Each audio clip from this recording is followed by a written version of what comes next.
दोस्तों, एक महिला को अपने वैवाहिक संबंधों में दिक्कतें हो आती हैं अपने पति से। अब वो अपने पति से दूर रहने का प्रयास करती है ताकि ऐसे रोज रोज के होने वाले झगड़ों से मुक्ति मिल जाए। और इसी बात को लेकर वह अपनी ससुराल वाला जो घर होता है उसको छोड़कर अपनी माँ के साथ कहीं दूसरी जगह किराए पर मकान लेकर वहाँ पर अपने दो बच्चों के साथ रह रही होती है। यहाँ पर वह एक फैक्ट्री में काम भी करने लगती है जिससे उस घर का किराया दे सके, अपना जीवन यापन ठीक ढंग से कर सके। दोस्तों, इसी दौरान उस महिला के एक अन्य व्यक्ति से हो जाते हैं अवैध संबंध, और इन्हीं अवैध संबंधों को चलते दोस्तों वह महिला जो होती है वह हो जाती है गर्भवती। अब ये बहुत बड़ी टेंशन मन के निकल के आती है कि जब वह महिला अपने प्रेमी को उनके गर्भवती होने के बारे में सूचना देती है तो उनके पति के पैरों तले जमीन खिसक जाती है। वो बिल्कुल घबरा जाता है और वह अपनी पत्नी से उस बच्चे को गिराने की बात कहता है, यानी कि गर्भपात कराने की बात कहता है, जिस बात पर वह महिला मना कर देती है। दोस्तों, इस बात को लेकर उस व्यक्ति के दिमाग में बहुत सारी परेशानियां चल रही होती हैं और वह इसी मामले में अब अपने एक दोस्त की मदद लेता है और फिर उस महिला का गर्भपात करवाने में सफल हो जाता है। लेकिन दोस्तों, इस ऑपरेशन में उस महिला के शरीर से बहुत सारा खून निकल जाता है, जिसकी वजह से 2 दिन बाद वह महिला मर जाती है। दोस्तों, अब वह व्यक्ति और भी ज़्यादा घबरा जाता है और फिर इसी बात को छुपाने के लिए वह अब अपने मित्र के साथ मिलकर उस महिला के शव को ठिकान लगाने के रूप में एक नदी में फेंक देता है, जिसको देख रहे होते हैं उसके 2 बच्चे। दोस्तों, उन बच्चों को देखते हुए वह बिल्कुल डर जाता है और फिर वह उन दोनों जिंदा बच्चों को भी उस नदी में फेंक देता है। दोस्तों, इस प्रकार से उसने 2 जीवित बच्चों और उस महिला के शव को जैसे ही उस नदी में बहाया, वहाँ की जनता में बहुत भारी आक्रोश निकल कर आया है। दोस्तों, यह व्यक्ति कौन है, किस जगह की घटना है, इसके बारे में आइए जानते हैं पूरी घटना को। नमस्कार, आदाब, सत श्री अकाल दोस्तों, मैं भीषण प्रकाश स्वागत करता हूं आपका हमारे YouTube चैनल किस्से क्राइम के। और दोस्तों, इसी प्रकार की घटनाओं के लिए बने रहिए हमारे साथ वीडियो में अंत तक। हमें सब्सक्राइब करना और नोटिफिकेशन बेल को दबाना बिल्कुल ना भूलें। दोस्तों, आज का बेहद ही हैरान कर देने वाला मामला सामने आया है। महाराष्ट्र के पुणे के पास एक बड़ी ही प्रसिद्ध जगह है, जिस जगह का नाम है तालेगांव। तालेगांव में एक व्यक्ति रहता है। वह व्यक्ति जिनका नाम गजेंद्र सिंह है। गजेंद्र सिंह जिस जगह पर रहता है उन्हीं के मकानों में एक महिला रहने के लिए आती है। वह किराए के लिए एक कमरे की तलाश में होती है और वह गजेंद्र सिंह से करीब 4,000 रुपये महीने के जो मंथली रेंटल है उसके रूप में उस कमरे को किराए पर लेती है और उसी कमरे में अपनी माँ और 2 बच्चों के साथ रहने आ जाती है। दोस्तों, बात ही बातों में वह महिला गजेंद्र सिंह से बताती है कि उसका उसके पति से झगड़ा चल रहा है और इसी झगड़े के कारण बहुत सारे रोजाना के झगड़े होते हैं और इसी कलह से परेशान आकर अब वह अपने ससुराल में नहीं रहना चाहती है। वह एक फैक्ट्री में काम करती है, वहीं से कुछ पैसे कमाती है और उन्हीं के साथ वह महिला अब अपने बच्चों का भरण पोषण करती है, साथ ही साथ उस किराए को भी चुकाती है। दोस्तों, यहाँ पर गजेंद्र सिंह उस महिला द्वारा बताई गई जो नियम शर्तें हैं उन सब पर राजी हो जाता है और उस महिला को कमरा किराए पर दे देता है। दोस्तों, जैसा कि मैंने बताया, महिला अपने बच्चों के साथ पिछले 3 महीनों से उसी कमरे में रह रही होती है और समय पर अपना किराया चुका रही होती है। दोस्तों, इसी दौरान उस गजेंद्र सिंह की अच्छी मित्रता हो जाती है उस महिला के साथ।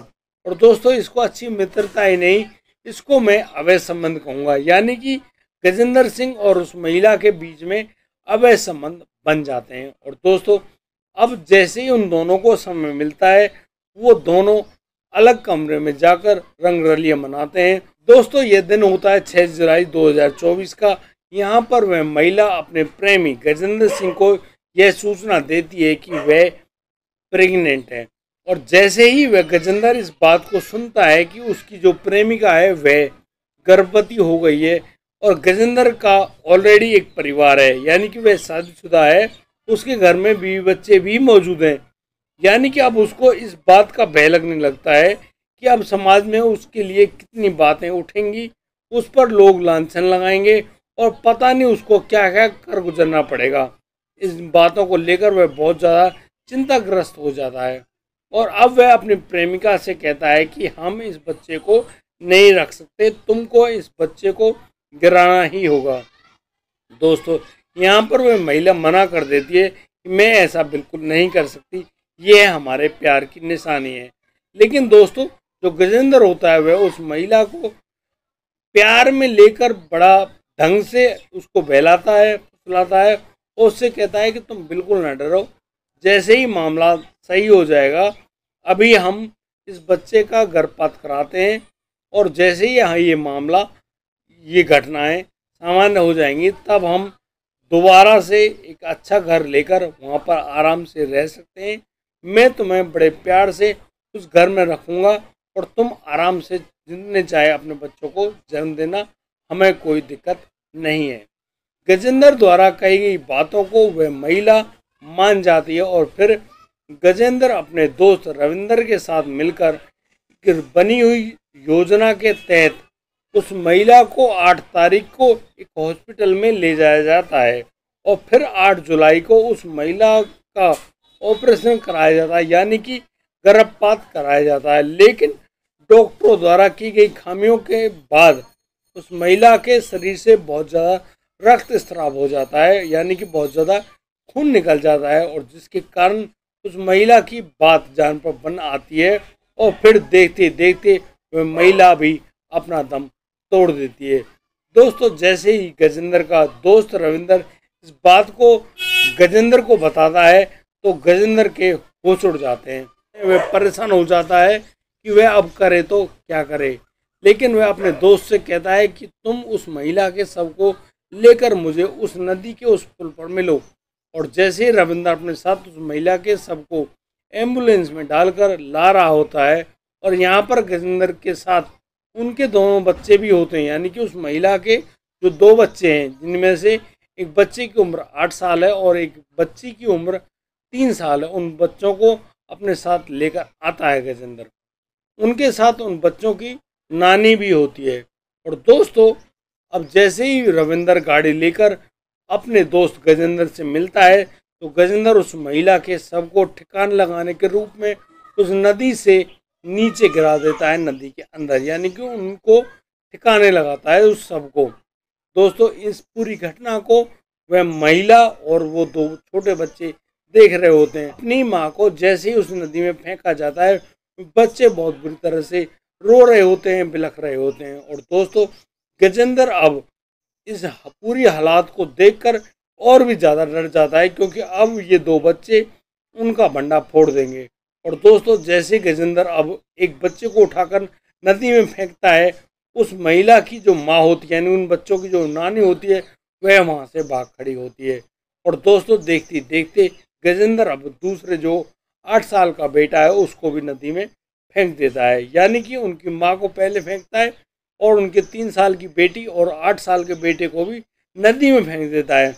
दोस्तों नदी में बहुत ज़्यादा पानी होने के कारण वो लोग तेज बहाव होने के कारण आगे बह जाते हैं। और दोस्तों वह महिला भागकर अब पुलिस को इन्फॉर्म करती है, और अब पुलिस को बुलाया जाता है, पूरा मामला बताया जाता है, और फिर पुलिस द्वारा उस गजेंद्र को उसके घर से गिरफ्तार किया जाता है। साथ ही साथ गजेंद्र की निशानदेही पर उनके मित्र रविंदर को भी गिरफ्तार कर लिया जाता है। और जब पुलिस उनसे उनके द्वारा किए गए गुनाह के कबूलनामे के बारे में पूछती है तो ये दोनों लोग इस बात के कबूल कर लेते हैं कि उन्होंने ही उस महिला की जिस प्रकार से मौत हुई है उसके जिम्मेदार भी वही लोग हैं, और उन्होंने उन 2 छोटे बच्चों को भी नदी में फेंककर मार दिया है। इस पूरी घटना को जैसे ही वहाँ के ग्रामीण लोगों ने सुना तो सभी गांव के जो लोग हैं बहुत ज़्यादा आक्रोश में आ गए और बहुत ज़्यादा अनाप शनाप कहने और गाली देने लगे। और यहाँ पर कुछ लोगों ने गजेंद्र को जान से मारने की कोशिश भी करी, लेकिन पुलिस ने सभी को हिदायत दी कि कानून को हाथ में ना लेकर आप लोग पुलिस का साथ दें। पुलिस इसको कड़ी से कड़ी सजा दिलवाएगी, क्योंकि इसने बहुत ही ज़्यादा संगीन जुर्म किया है। ये 4 हत्याओं का जिम्मेदार है। दोस्तों, ऐसा कहते हुए अब पुलिस उस गजेंद्र और रविंद्र को अपनी गाड़ी में बिठाते हुए जेल में ले जाती है। और दोस्तों, यहाँ पर वह अकेली महिला, जो कि उस महिला की माँ है, वह बस एक दूसरे का मुंह ताकते हुए रह जाती है। इस प्रकार से अवैध संबंधों के चलते एक महिला का पूरा जीवन उजड़ जाता है। और उन छोटे बच्चों का तो क्या ही कसूर है, वो लोग अपनी माँ के द्वारा उनके पिता से भी दूर हो गए। और जब उनकी माँ एक अवैध संबंधों के भेंट चढ़ जाती है तो अब उन दोनों बच्चों को भी उस अवैध संबंध के भेंट चढ़ जाना पड़ता है। आखिर उन 2 छोटे बच्चों का क्या जुर्म था, आखिर वह क्या वजह थी जिसकी वजह से उन दोनों बच्चों को मर जाना पड़ा। यह बेहद ही खतरनाक और संगीन जुर्म है। दोस्तों, आज हमारे समाज में इन अवैध संबंधों ने इतना खतरनाक अंजाम और इतना गंदा नजरिया पेश किया है, जिसको कोई भी व्यक्ति यदि सामान्य तरीके से सोचे भी ना तो उसकी रूह कांप जाएगी।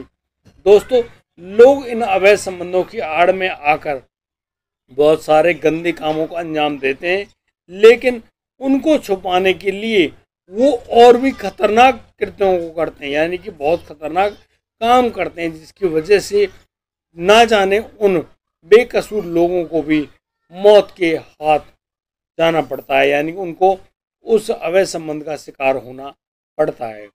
दोस्तों, आज की घटना में सिर्फ इतना ही। दोस्तों, आपको हमारी ये वीडियो कैसी लगी, ये घटना कैसी लगी, जो कि हम लोगों ने आप तक पहुंचाने का प्रयास किया है, इसी मामले में आप लोग हमें कमेंट करके हमारे प्रयास के बारे में अवश्य बताएं। और दोस्तों, यदि आपको हमारी वीडियो अच्छी लगी है तो आप हमारी वीडियो को लाइक करें, कमेंट करें, शेयर करें और हाँ, सब्सक्राइब करना बिल्कुल ना भूलें। दोस्तों, अब दीजिए मुझे इजाज़त, मिलता हूँ कल, लाता हूँ एक नया सनसनीखेज मामला। तब तक के लिए आप बढ़िया रहें, बेहतरीन रहें, अपना और अपने परिवार का बखूबी ख्याल रखते रहें। जय हिंद, जय भारत।